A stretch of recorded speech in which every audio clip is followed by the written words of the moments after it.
educate the state through you on issues that borders on integration and harmonization committee of the state PDP. So it is my privilege to address you, and through you, the entire state and people, the commencement of activities by this committee. It could be recalled that this committee was inaugurated about 2 weeks ago by His Excellency the Governor of Akwa Ibom State, acting for the party, but in a manner consistent with party activities and issues. Consultations had to be made, with affected interests identified, and becoming different from the conventional reconciliation committee. The governor and the party had to articulate on suitable terms of reference that best captures the anticipated goal. From their efforts were we able to design the following carefully worked out plan of actions. The purpose, and therefore to put the PDP family in order by strengthening one another's faith so as to move to the unified front, standing together and working as indivisible family in the coming elections. To heal wounds by recognizing and taking steps to persuade and assuage the feelings of disillusioned, hurting party men and women who are negatively impacted by party policies, actions, and by perceived conscious or unconscious leadership shortcomings, and bring them back in harmony with the party's spirit of accommodation for the interests and task ahead. To seek and secure the integration of every segment of Akwa Ibom electorate in the scheme of things, irrespective of party extractions or affiliation, by enlisting their support and giving a sense of belonging and advancing the one state, one interest philosophy of the government. To continually interface with the governor, who is also the candidate of our party, and the party itself, for actions on key agreements, understandings, and recommendations reached that require urgency in the overall interest of the state and success and integrity of government. To be driven and guided in our task by the governor's charge that the people are the absolute repository of power, and that every Akwa Ibom child must be made to count. And so, ladies and gentlemen, that precisely reflects the governor's full commitment to the integration and harmonization process that he has set in motion. Following these purposes, the committee sat and worked out a method of operations. So our modus operandi includes to achieve these objectives by adopting a transparent, open-door approach in the assignment, by making it easy and convenient for Akwa Ibom people, irrespective of educational or social or economic standing, to make their representations to the committee without encumbrances. Pursuant to this, we shall embark on a sustained quick impact sensitization to inform everyone about the committee's task and responsibilities. We shall most of all rely on the very effective communication channels and structures of the party down to the wards to ensure that everyone comes aboard this assignment. We shall invite and dialogue with individuals and groups known or suspected to be aggrieved, and interact with various party groups from each local government area to unravel the full depth and ramifications of grievances peculiar to each constituency, and then determine the best possible course of remedial actions to follow. Regular invitations.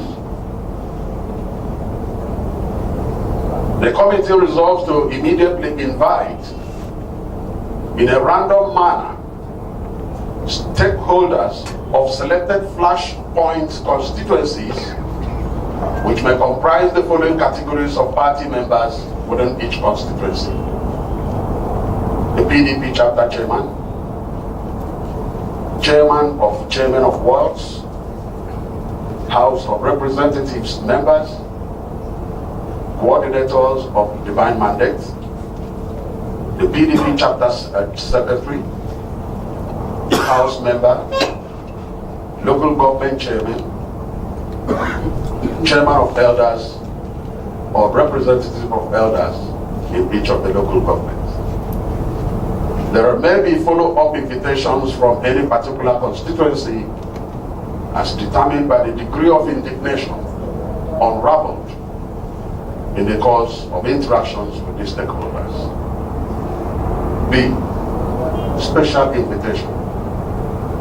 All former aspirants who are aggrieved shall be interacted with and assuaged with harmony and cooperation in view and full integration of their supporters and constituents. To give people a sense of belonging, the committee shall, to the extent possible, visit constituencies and local governments or such other strategic venues in pursuit of this task. Given time available, and our emphasis on flashpoints and hotspots, we have created 3 platforms where complaints by all aggrieved party men and women that we will not invite from within and without would be able to lodge their complaints to the committee. Such complaints shall be promptly attended to. Complainants invited or visited, complaints treated, and necessary understanding towards resolution reached for harmony to take root. This methodology includes a website with the domain name www.bdpakasharmonisation.com. This website has just been hosted. The website will constantly update our integration and harmonization activities, complainants addressed, and milestones covered. By logging onto the website and simply clicking on the complaint button, a complaint box will pop up. And when you open it, it will receive your complaint or grievances. The second, 2 dedicated email addresses: info@pdpakasharmonisation.com and complaint@pdpakasharmonisation.com are also available for complaint submissions by email. Third, 2 dedicated telephone numbers: 0907 5566 688 and 0906 1999 725. These 2 telephone numbers are equally ready to receive complaints by SMS and WhatsApp from those unable to easily access the web facility. The committee shall also, through dedicated secretariat staff, receive hard copy correspondence from interested parties in the committee office or secretariat. The committee shall regularly update the state on its activities. Distinguished ladies and gentlemen of the press, that represents the procedure that we are going to adopt. We are thankful